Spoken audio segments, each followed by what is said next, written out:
बार ऐसा भी होता है कि हमारे दिमाग में वो थॉट आए भी नहीं होते, फिर भी हमें सपने अजीबोगरीब से आते हैं, तो इसका भी साइकोलॉजी से कोई लेना देना है? अभी जैसे हम बात कर रहे हैं या अभी जब हम जगे हुए हैं, कुछ भी सोच रहे हैं, तो ये हमारा कॉन्शियस माइंड है। कॉन्शियस माइंड माना जिस अवेयरनेस है जहाँ पर कि हम इस वक्त कहाँ बैठे हैं, मैं कहाँ से हूँ, मेरा नाम क्या है, ये मेरा कॉन्शियस माइंड है। जब हम सो जाते हैं तब ये अवेयरनेस रहती है कि मेरा नाम क्या है, कहाँ सोई हूँ, तो वो कॉन्शियस माइंड जो है वो साइलेंट हो गया और उस वक्त एक्टिवेट होता है सबकॉन्शियस माइंड, अंतर्मन। तो जो अंतर्मन की सोच है उसी को ड्रीम्स कहा जाता है। ठीक, तो अब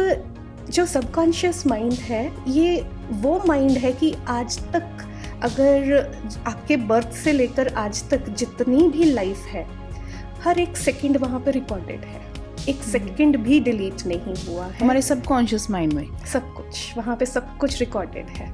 विद इमोशंस। आप याद करें कि जिस दिन अगर कोई आप ऐसा सॉन्ग सुन लेते हैं, बहुत पुराना सुना होगा, और अगर उसके साथ आपकी कोई मेमोरीज जुड़ी हुई हैं, वो वापस मेमोरीज आ जाएंगी, विद इमोशंस भी आ जाएंगे, आंखों से आंसू भी आ सकते हैं या फिर वैसे स्माइल आ सकती है, तो वहाँ पर सब कुछ रिकॉर्डेड है। तो जिसको हिप्नोटिज्म के द्वारा कुछ करके हम अनलॉक भी कर सकते हैं, अनफोल्ड भी कर सकते हैं कि अच्छा क्या है वहाँ पर। अगर सबकॉन्शियस माइंड में बहुत ऐसी चीज़ें होती हैं ना, जब मान लीजिए किसी के बहुत एम्बैरेसिंग मोमेंट्स हुए, बहुत इंसल्टिंग मोमेंट्स हो गए, कभी बहुत डिज़ायर्स थी जो अनफुलफिल्ड रह गई,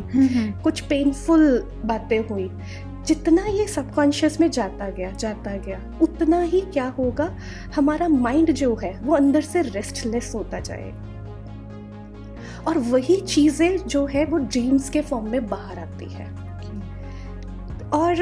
ड्रीम्स नॉर्मल है, नेचुरल है, सबको आएंगे, लेकिन अगर रैंडम ड्रीम्स आते हैं, कुछ भी आ गया और वो अजीब सा भी हो सकता है,